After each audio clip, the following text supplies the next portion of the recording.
First off, what was the rule? Like, what did the officials tell you? Yeah, we go through that. I think our officials do a good job of kind of taking that before the season. They do explain it very well and very precise what it is. You cannot have more than 3 players come off your sideline in case of a fight. So once you do that, you automatically forfeit the game.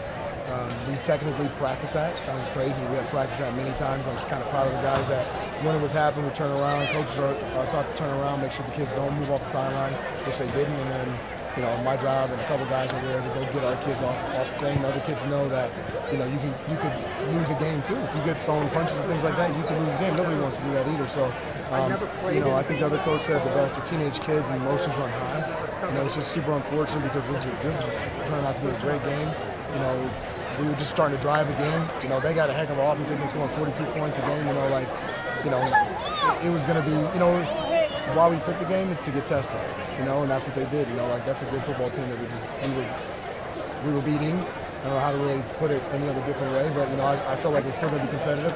They weren't going to quit. They were going to be in for the long haul, and so were we. And that's what you're doing, trying to just test your mustard on who you are as a football team more than anything else.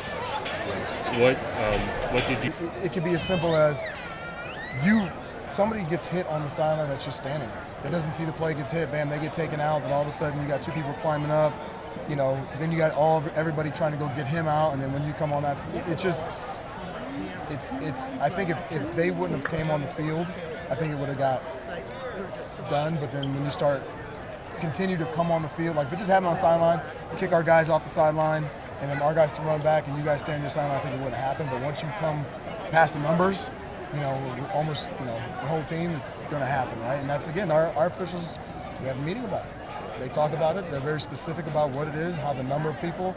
They're going to review the tape, obviously, on us to make sure that we don't forfeit. So, when I looked, we didn't have a kid leave our sideline that would not be leaving as though he would be, like, let's say a kid's going to go in the game the very next time. Let's say we call it different personnel, right?